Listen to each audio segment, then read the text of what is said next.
اعوذ باللہ من الشیطان الرجیم بسم اللہ الرحمن الرحیم وَإِن طَائِفَتَانِ مِنَ الْمُؤْمِنِينَ اقْتَتَلُوا فَأَصْلِحُوا بَيْنَهُمَا فَإِن بَغَتْ إِحْدَاهُمَا عَلَى الْأُخْرَى فَقَاتِلُوا الَّتِي تَبْغِي حَتَّى تَفِيءَ إِلَى أَمْرِ اللَّهِ فَإِن فَاءَتْ فَأَصْلِحُوا بَيْنَهُمَا بِالْعَدْلِ وَأَقْسِطُوا إِنَّ اللَّهَ يُحِبُّ الْمُقْسِطِينَ وَإِن طَائِفَتَانِ مِنَ الْمُؤْمِنِينَ اقْتَتَلُوا، اور اگر مسلمانوں کی دو جماعتیں آپس میں لڑ پڑیں، فَأَصْلِحُوا بَيْنَهُمَا، تو تم ان دونوں کے مابین صلح کرا دیا کرو۔ فَإِن بَغَتْ إِحْدَاهُمَا عَلَى الْأُخْرَى، پس اگر ان میں سے ایک زیادتی کرے دوسری پر، فَقَاتِلُوا الَّتِي تَبْغِي حَتَّى تَفِيءَ إِلَى أَمْرِ اللَّهِ، تو تم لڑو زیادتی کرنے والی جماعت سے یہاں تک کہ وہ پلٹ آئے اللہ کے حکم کی جانب۔ فَإِن فَاءَتْ، پس اگر وہ پلٹ آئے، فَأَصْلِحُوا بَيْنَهُمَا بِالْعَدْلِ وَأَقْسِطُوا، پس تم صلح کرا دو ان دونوں کے درمیان برابری کے ساتھ اور انصاف کے ساتھ۔ ان اللہ یحب المقسطین، بے شک اللہ تعالیٰ کو پسند آتے ہیں انصاف کرنے والے۔ انما المؤمنون اخوہ، بے شک سب ایمان والے بھائی بھائی ہیں۔ فاصلحوا بین اخویکم، پس تم صلح کرا دیا کرو اپنے بھائیوں کے درمیان۔ واتقوا اللہ، اور اللہ سے ڈرتے رہو۔ لعلکم ترحمون، تاکہ تم پہ رحم کیا جائے۔ صدق اللہ، ومن اصدق من اللہ قیلا۔ اللہم صل علی سیدنا ومولانا محمد وعلى آل سيدنا ومولانا محمد وبارك وسلم عليه۔ حضرات محترم، درس قرآن مقدس کے سلسلہ میں 26واں پارہ اور سورۃ الحجرات، اس کی آیت نمبر 9 اور آیت نمبر 10 آج ہمارے سبق میں شامل ہیں۔ سورۃ الحجرات میں اسلامی معاشرے کی اصلاح کے 7 قوانین اور 7 ضابطے بیان ہوئے ہیں۔ یہ چوتھا ضابطہ اور چوتھا قانون ہے کہ فرمایا جب کسی ملک پر تمہیں فتح حاصل ہو جائے تو سب سے پہلا کام یہ کرنا ہے کہ وہاں احکام شریعت کو نافذ کرنا ہے۔ احکام شریعت کو نافذ کرنا اس لیے ضروری ہے تاکہ ہر شخص کو اس کا حق اس کی دہلیز تک پہنچے اور انصاف ہو رعایا اور پبلک کے مابین۔ فرمایا کہ جب اسلامی حکومت قائم ہوگی تو مسلمان فوج یا مسلمان رعایا، چونکہ انسان ہیں، کبھی شیطان چاہے گا کہ ان کے درمیان اختلافات پیدا کرے اور اختلافات پیدا کرنے کی وجہ سے مسلمانوں کی طاقت کو کمزور کرے، تو وہ 2 طبقوں کو ایک دوسرے کے مد مقابل لا کھڑا کرے گا، یا 2 لوگوں کو آپس میں لڑا دے گا، یا 2 خاندانوں کو آپس میں لڑا دے گا۔ فرمایا جب کبھی ایسی کیفیت پیدا ہو جائے تو خیال کرنا تم تماشا نہیں دیکھتے رہ جانا، بلکہ فوراً ایکشن لینا اور ان کے بیچ میں آنا، بچاؤ کرا دینا اور صلح کی کوشش میں لگ جانا۔ اس لیے کہ صلح کی برکت سے اللہ تبارک و تعالی پھر تمہیں گئی ہوئی طاقت لوٹا دیں گے اور کوئی تمہیں زیر نہیں کر سکے گا. تم ایک رہو گے، تمہارا اتحاد رہے گا، تمہاری طاقت بحال رہے گی. تو فرمایا وَإِن طَائِفَتَانِ مِنَ الْمُؤْمِنِينَ اقْتَتَلُوا، اگر مسلمانوں کی دو جماعتیں آپس میں لڑ پڑیں، دو خاندان، دو قبیلے یا دو گروہ آپس میں لڑ پڑیں کسی دنیاوی وجہ، لازمی بات ہے ایمان کی وجہ سے تو لڑیں گے نہیں، دونوں مومن ہیں، کوئی نہ کوئی دنیاوی وجہ ہوگی. تو فرمایا درمیان والوں کو کیا کرنا چاہیے؟ فَأَصْلِحُوا بَيْنَهُمَا، ان دونوں جماعتوں کے درمیان صلح کرانی ہے، صلح لازم ہے. آپ صلی اللہ تعالی علیہ وسلم نے مومنین کے درمیان صلح کو کتنا پسند فرمایا.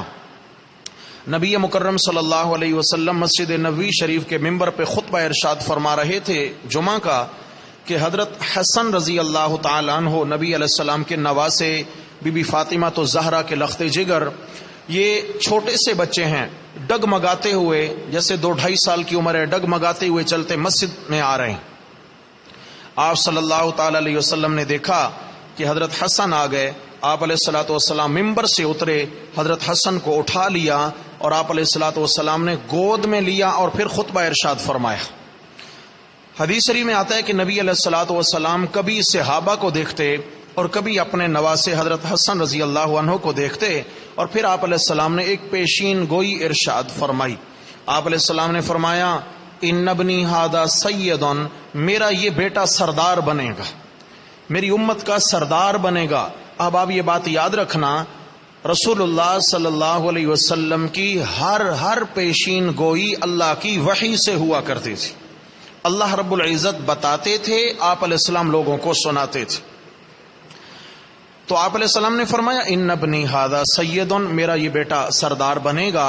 لعل اللہ ان یصلح به بین فئتین عظیمتین من المسلمین، مسلمانوں کے دو طبقوں کی آپس میں لڑائی ہوگی، دو جماعتیں مومنین کی، مسلمانوں کی آپس میں لڑ پڑیں گی کسی وجہ سے، تو اللہ رب العزت حضرت حسن کے ذریعے ان دو جماعتوں کے درمیان صلح کروا دے گا. حضرت حسن مصلح بن کر آئیں گے، یہ صلح کرانے کا کردار ادا کریں گے.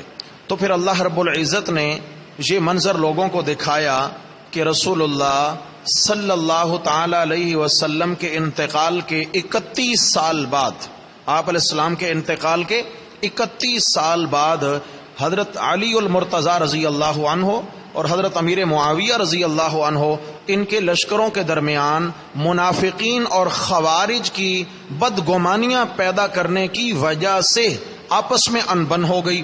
آخر انسان ہے، غیب تو جانتے نہیں کہ کیا چل رہا ہے. خوارج کی جو ہے نا بیچ میں بدگمانیاں پیدا کردہ تھیں کہ مسلمانوں کی دو جماعتیں آپس میں لڑ پڑیں. حضرت حسن رضی اللہ تعالی عنہ حضرت علی رضی اللہ عنہ کی شہادت کے بعد خلیفہ مقرر ہوئے، اور اپنی خلافت کے صرف 6 مہینے گزرنے کے بعد حضرت امیر معاویہ رضی اللہ عنہ کے پاس دمشق یعنی ملک شام میں تشریف لے گئے، اور وہاں جا کر ان کے ہاتھ پر بیعت بھی فرمائی، اور پھر ہمیشہ کے لیے مسلمانوں کے درمیان یہ لڑائی اور جھگڑے کی فضا کا خاتمہ فرما دیا. ہمیشہ کے لیے صلح ہو گئی. آپ علیہ السلام کی یہ پیشین گوئی سچی ثابت ہو گئی. تو حضرات محترم، مسلمانوں کو چاہیے کہ اگر دو بھائی آپس میں لڑ رہے ہیں، دو مسلمان آپس میں، آخر انسان ہے، شیطان ہر وقت ساتھ ہے، بدگمانیاں پیدا کر دیتا ہے، دل میں کبھی بات آ جاتی ہے، تو درمیان کے مسلمانوں کو ایک تو معاملے کو طول نہیں دینا چاہیے، ہوا نہیں دینی چاہیے، لگائی بجھائی کا کام نہیں کرنا کہ ادھر کی ادھر ادھر کی ادھر، لڑانے کا مزاج نہیں بنانا، لڑائی کو دفنانے کا ماحول پیدا کرنا ہے. یہ مسلمانوں کی ذمہ داری ہے. اور یہاں تک حکم ہے حضرات محترم، جھوٹ کتنا بڑا گناہ ہے کہ انسان جب جھوٹ بولتا ہے تباعد منہ الملائکہ، رحمت کے فرشتے انسان سے میلوں میل دور بھاگ جاتے ہیں. کیونکہ جھوٹ کی اتنی بدبو ہوتی ہے کہ وہ فرشتے وہاں ٹھہر نہیں سکتے، نفرت کرتے ہیں جھوٹ سے. لیکن ایک موقع ایسا آیا کہ جہاں اسلام نے جھوٹ بولنے کو صرف جائز قرار نہیں دیا، ثواب قرار دیا. کیا دیا ہے؟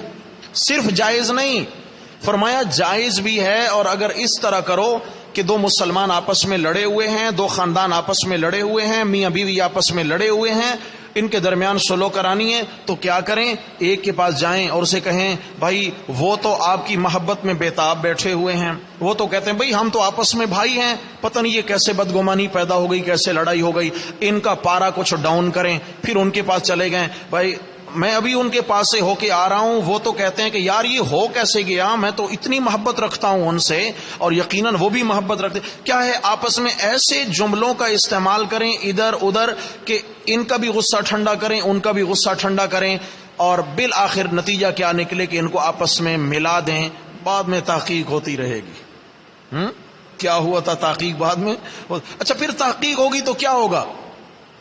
اللہ رب العزت کا جب وعدہ ہے کہ میں اللہ رحمت ڈالوں گا اس معاملے میں، رحمت ڈالوں گا، تو حضرات محترم اگر دو لڑے ہوئے مسلمانوں کو آپس میں ملانا ہو، صلح کرنی ہو، اور اگر کوئی جملے خلاف حقیقت جملے جن کا مقصد صرف جوڑنا ہو، توڑنا نہ ہو، صرف جوڑنا ہو، خلاف حقیقت کوئی جملے اگر بول دیے جائیں تو ان جملوں کا استعمال کرنا صرف جائز ہی نہیں، صلح کے لیے استعمال کرنا کارے ثواب ہے۔ سمجھا کہ ملا دیں آپس میں، معلوم ہوا کہ یہ رشتے بچانا کتنا ضروری ہے۔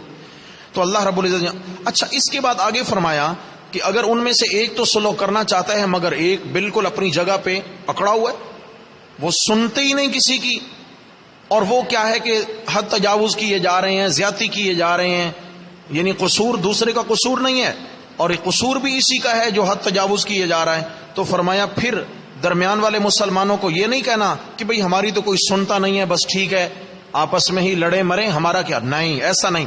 فَإِن بَغَتْ إِحْدَاهُمَا عَلَى الْأُخْرَى، اگر ایک دوسرے پر زیادتی کر رہا ہو تو فَقَاتِلُوا الَّتِي تَبْغِي حَتَّى تَفِيَّ إِلَى أَمْرِ اللَّهِ، فرمایا جو زیادتی کرنے والا ہے پھر سارے مل کر لڑو اس کے خلاف، اس کو اتنا دیوار کے ساتھ لگاؤ، اتنا اس کو مجبور کرو کہ یہ مجبور ہو کر اللہ کے صلح والے حکم کی جانب پلٹ آئے۔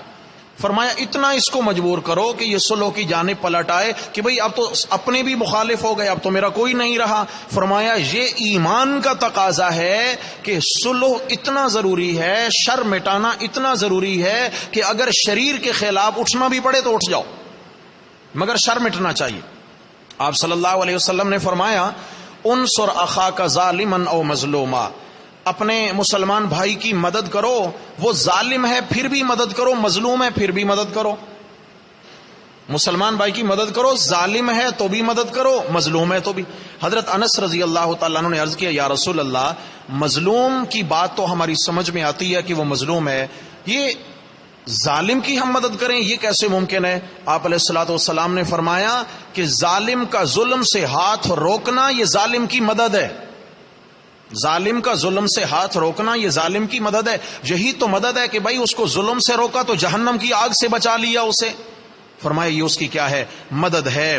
آپ صلی اللہ تعالی علیہ وسلم نے اتنا اہتمام فرمایا، پھر فرمایا جب صلح کرنے لگو تو کیا کرو؟ فَأَصْلِحُوا بَيْنَهُمَا بِالْعَدْلِ وَأَقْسِطُوا، اب ڈنڈی نہیں مارنی کہ بھائی تو پہلے نہیں مان رہا تھا اب ہم نے تجھے جو ہے نا وہ ذلیل کرنا ہے، نیچا دکھا، نہیں، فرمایا بالعدل، برابری سے صلح کرو، کسی کی انسلٹ نہیں ہونی چاہیے، کسی کو زیر کرنے کا مقصد نہ ہو، وَأَقْسِطُوا، اور پورا عدل اور انصاف ہو کہ فرمایا کسی کی حق تلفی نہ ہو۔ رسول اللہ صلی اللہ علیہ وسلم نے فرمایا کہ جو لوگوں کے درمیان انصاف کا معاملہ کرنے کو پسند کرتے ہیں، اب آپ فضیلت سمجھنا، انصاف کرتے ہیں، اپنا ہے بیگانہ ہے، انصاف کرو، عدل کرو، برابری کرو، کسی کا حق نہ مارا جائے۔ آپ علیہ السلام نے فرمایا دن قیامت کے وہ لوگ اللہ تبارک و تعالی کے عرش کے دائیں جانب ہوں گے اور موتیوں کے ممبروں پہ بیٹھے ہوں گے، موتیوں کے ممبر ان کے لیے لگائے جائیں گے۔ یہ کوئی عام چھوٹا موتی نہیں ہوگا، اللہ جانے کہ موتی کی کیا کیا چمک ہوگی اور کیا قیمت ہوگی، اور ان انصاف اور عدل کرنے والوں کو موتیوں کے ممبروں پہ بٹھایا جائے گا۔ اور ایک روایت میں یہاں تک بھی ہے، فرمائے جو والدین اپنی اولاد کے درمیان انصاف کرتے ہیں، جو والدین اپنی اولاد کے درمیان انصاف کرتے ہیں ان کو بھی دن قیامت کے موتیوں کے ممبروں پہ جگہ ملے گی۔ معلوم یہ ہوا کہ صرف یہ رونا نہیں رونا چاہیے کہ اولاد فرما بردار ہونی چاہیے، اولاد جو ہے وہ انصاف کرے، اولاد خدمتگار ہو، والدین کی بھی ذمہ داریاں ہیں۔ والدین کی ذمہ داریاں کیا ہیں کہ والدین انتہائی سمجھداری کا مظاہرہ کریں، اور سمجھداری کیا ہے کہ وہ ایک اولاد کی جانب جھکاؤ نہ رکھیں۔ کبھی کبھار یہ ہوتا ہے کہ ایک کو بہت کچھ دیا، ایک کو محروم کر دیا، اور ایک کے ساتھ تعلقات زیادہ ہوئے اور ایک کا حال بھی نہ پوچھا۔ تو یہاں سے سب سے بڑا نقصان یہ ہوتا ہے کہ ایک اولاد کے دل میں والدین کے متعلق میل آ جاتا ہے، دل میں دوری پیدا ہو جاتی ہے۔ دوسرا بڑا نقصان یہ ہوتا ہے کہ اولادوں کے درمیان ایک دوسرے کے دل میں بغض آ جاتا ہے، بھائی بھائی کا دشمن ہو جائے گا، بہن بھائی کی دشمن ہو جائے گی۔ تو یہ کیا ہے؟ والدین کو حق پہنچتا ہے کہ وہ کردار ادا کریں آپس میں ایسا کہ کبھی بھی کسی کے ساتھ زیادتی نہ ہو۔ فرمائے جو والدین انصاف اور عدل کا کردار ادا کرتے ہیں، دن قیامت کی اللہ ان کو موتیوں کے ممبر نصیب فرمائے گا بیٹھنے کے لیے۔ تو میرے بھائیوں، انصاف کرنے سے کیا ہوگا؟ گھر میں بھی امن رہے گا، اولاد میں محبت ہوگی تو ماں باپ کا دل ٹھنڈا ہوگا، اور اگر اولاد کے درمیان ناچاکی ہوگی تو ماں باپ مستقل ٹینشن زدہ رہیں گے۔ اس کے بعد آگے فرمایا انما المؤمنون اخوہ، مومن سارے آپس میں بھائی بھائی ہیں، بھائی بھائی ہیں۔ فاصلحوا بین اخویکم، جب بھائی ہیں تو بھائیوں کے درمیان لڑائی کیسی؟ فرمایا کبھی انبن ہو جائے تو فوراً سلو کرا دو، تماشا نہیں دیکھنا، ہوا نہیں دینا لڑائی کو۔ رسول اللہ صلی اللہ علیہ وسلم کے زمانہ میں ایک صحابی تھے، حضرت عمران رضی اللہ عنہ، انصاری صحابی تھے۔ ان کی بیوی تھی حضرت ام زید رضی اللہ عنہا، ذرا طبیعت کی تیز تھی، عورتوں میں مزاج ہوتا ہے بسا اوقات۔ وہ شوہر اس کو جس بات سے منع کرتے ہیں، اس نے کہا جی میں نے تو کرنا ہی کرنا ہے۔ اب شوہر نے، مسند احمد کی روایت ہے، شوہر نے اسے کہا کہ میری اجازت کے بغیر تو نے میکے نہیں جانا، نبی علیہ السلام کے زمانہ کی بات ہے، میری اجازت کے بغیر تو نے میکے نہیں جانا۔ اس نے کہا میں جاؤں گی اور جا کر دکھاؤں گی اور آج ہی جاؤں گی، طبیعت کی بڑی تیز۔ تو شوہر نے کہا کہ بھائی نہ تو جائے گی اور نہ تیرے میکے سے کوئی اب یہاں آئے گا، ایسے تو پھر ایسے صحیح، نہ تو جائے گی نہ تیرے میکے سے کوئی آئے گا۔ بیوی نے پیغام بھیج دیا اپنے میکے والوں کو کہ میرے شوہر عمران جو ہیں وہ مجھے نہ تو آپ سے ملنے دیتے ہیں نہ آنے دیتے ہیں، اور آپ کا آنا بھی انہوں نے سنا دیا ہے کہ بند ہے، تو بھائی مجھے تو اب اس شوہر کے ساتھ نہیں رہنا، کچھ کرو۔ اب بھائی جو تھے وہ بھی ذرا طبیعت کے تیز تھے، وہ جناب علی آ گئے اور انہوں نے بہن کو کہا تو سامان وامان اٹھا، سامان وامان اس نے باندھا اور بہن کو لے کے چلنے لگے۔ حضرت عمران رضی اللہ عنہ اس وقت گھر پہ نہیں تھے، گھر کے لوگوں نے روکنا چاہا مگر وہ کہاں روکنے والے تھے۔ چچا زاد بھائیوں کے ذریعے سے پیغام بھجوایا، وہ کہیں مدینہ سے باہر تھے، بہرحال وہ آ گئے۔ حضرت عمران آئے تو سالے بہنوئی آپس میں گتھم گتھا ہو گئے، ان کی آپس میں وہاں لڑائی ہو گئی، کھینچا تانی ہوئی۔ وہ کہتے ہیں ہم بہن کو لے کے جائیں گے، یہ کہتے ہیں میری بیوی ہے، میری اجازت کے بغیر یہ نہیں جا سکتی ہے۔ اب بیوی بھی بھائیوں کی صف میں کھڑی ہوئی ہے۔ عقل مندی کا مظاہرہ تو یہ تھا کہ شوہر کو کبھی ناراض نہ کرے۔ اور میں ذرا یہاں رک کر عرض کروں کہ رسول اللہ صلی اللہ علیہ وسلم نے عورت کو جو تعلیم ارشاد فرمائی ہے وہ یہ ہے کہ نکاح سے پہلے عورت کے لیے سب سے مقدس رشتہ اس کے ماں اور باپ کا ہے، سب سے مقدس رشتہ۔ اللہ اور اس کے رسول کے بعد اگر کسی کی بات انہوں نے ماننی ہے تو اپنے والدین کی ماننی ہے۔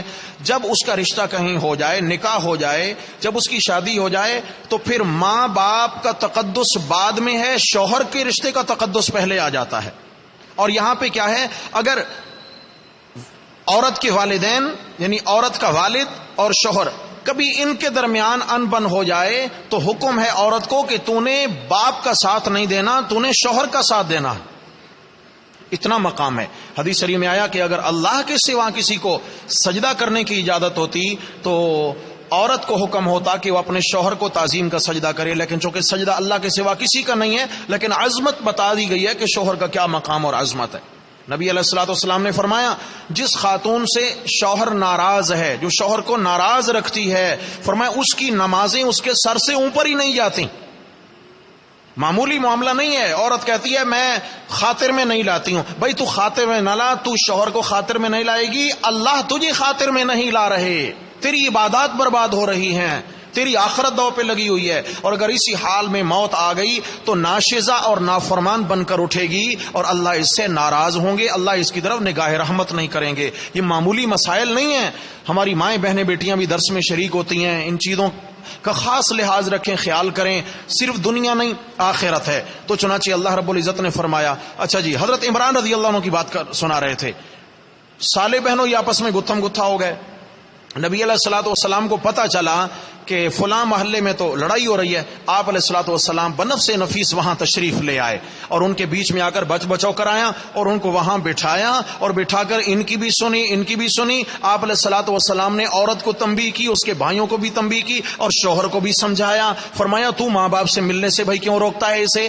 ملاقات تو اس کا حق ہے، ہفتے میں کم از کم ایک بار تو ماں باپ سے یہ مل سکتی ہے، اور اس کے ماں باپ کو یہاں تو نے آنے سے کیوں منع کیا؟ وہ ماں باپ ہیں اس کے، آخر اگر تیرے ماں باپ کو منع کر دیا جائے تو تجھ پہ کیا گزرے گی؟ آپ علیہ السلام نے شوہر کو بھی تنبیہ فرمائی، عورت کو بھی تنبیہ فرمائی، اور ان کے درمیان صلح کرا دی، اور جناب علی دوبارہ سے حضرت عمران کا گھر آباد ہو گیا۔ اللہ رب العزت کے آپ علیہ السلام نے جب یہ صلح کروائی تو یہ آیت بینہ اتری کہ جب مسلمانوں کے درمیان کوئی جھگڑا ہو جائے تو تم کیا کرا دو؟ صلح کرا دو، اس لیے کہ مسلمان آپس میں بھائی بھائی ہیں۔ بڑی عجیب مثالیں ہیں، ایمان کے رشتوں کی عجیب مثالیں میرے بھائی۔ آج ہمارے ہاں کوئی حیثیت نہیں ہے اس چیز کی، ہم سمجھتے ہیں جی وہ کون میں کون، کوئی تعلق نہیں۔ آپ علیہ السلام نے فرمایا مومن کا مومن سے جو تعلق ہے وہ سر اور دھڑ جیسا ہے، سر اور دھڑ جیسا ہے۔ جتنا سر اس دھڑ کے لیے ضروری ہے اتنا ایک مومن کا دوسرے مومن سے تعلق رکھنا ضروری ہے۔ جیسے سر دھڑ کے بغیر کچھ نہیں، اس طرح اکیلا مومن بھی کچھ نہیں۔ فرمایا مومنین آپس میں ایک دیوار کی مانند ہیں کہ یشد بعضہ بعضا، کہ اینٹیں آپس میں ایک دوسرے کو تقویت پہنچاتی ہیں۔ فرمایا ایسے ہی مومنین کو طاقت پہنچاتے ہیں۔ مومنوں کے درمیان اتحاد اور اتفاق ضروری ہے۔ اور تیسرے مقام پہ فرمایا المومنون کرجل واحد ان اشتکا رأسہ اشتکا کلہ وان اشتکا عینہ اشتکا کلہ۔ فرمایا ایمان والے لوگ فرمایا ایسے ہیں جیسے ایک فرد اور ایک بندہ ہوتا ہے، اس کے سر میں درد اٹھے سارا بدن بے چین ہے، آنکھ میں درد ہو سارا بدن بے چین ہے۔ فرمایا مومن کو مومن کے لیے ایسے ہی بے چین رہنا چاہیے، اگر ایک بھائی تکلیف میں ہو تو دوسرے کو بھی بے چین ہو جانا چاہیے۔ جیسے آنکھ دکھی تو سارے بدن کا آرام ختم ہو گیا، سر دکھا تو سارا بدن بے چین ہو گیا۔ تو فرمایا جب تم یہ عمل کرو گے صلح والا تو یہ آسان نہیں ہے، یہ آسان نہیں ہے، بڑی سننا پڑتی ہیں، جو بیچ میں پڑھتے ہیں ان کو بڑا کچھ سننا پڑتی ہیں۔ فرمایا اس کے لیے دل بڑا کرنا ہے، واتقوا اللہ، دل میں اللہ کا خوف رکھنا ہے کہ بھئی میں تو اللہ کے خوف کی وجہ سے کر رہا ہوں، میرے اللہ کا مجھے حکم ہے، اگر میں نے یہ کردار ادا نہ کیا تو میرا رب ناراض ہو جائے گا۔ یا اللہ اگر ہم صلح کرا لیں، یہ کوشش جاری رکھیں صلح کی، تو ہمیں فائدہ کیا ہوگا؟ فرمایا لعلکم ترحمون، میں اللہ تم پہ اپنی رحمت کے دروازے کھول دوں گا، اللہ کی رحمت کو۔ دیکھیے رحمت کا عشرہ ہے بھائی، اولہ رحمت، رحمت کا عشرہ ہے رمضان کا، اس میں تو رحمت بندوں کو ڈھونڈ ڈھونڈ کے نوازتی ہے، تو یہ بھی رحمت کے حصول کا ایک سبب ہے۔ جہاں یہ پہلے عشرے میں محنت کرنی ہے، وہاں ہم دیکھیں ہمارے قرب و جوار میں، پڑوس میں، خاندانوں میں، گھروں میں، رشتہ داروں میں اگر کہیں کوئی انبن ہے تو میرے بھائیو آج سے ہم نے تہیہ کرنا ہے، انشاءاللہ اختلافات کا خاتمہ ہوگا، کریں گے انشاءاللہ میرے بھائی۔ اس کے لیے اگر ہم صدق دل سے کریں، اللہ گواہ ہے، اللہ زندگی میں اتنا سکون لائیں گے، اتنا سکون لائیں گے کہ انسان تصور نہیں کر سکتا۔ دعا ہے اللہ جل شانہ ہم سب کو دنیا آخرت کی عزتوں سے مالا مال فرمائیں۔ اقول قولی ھذا استغفر اللہ واتوب۔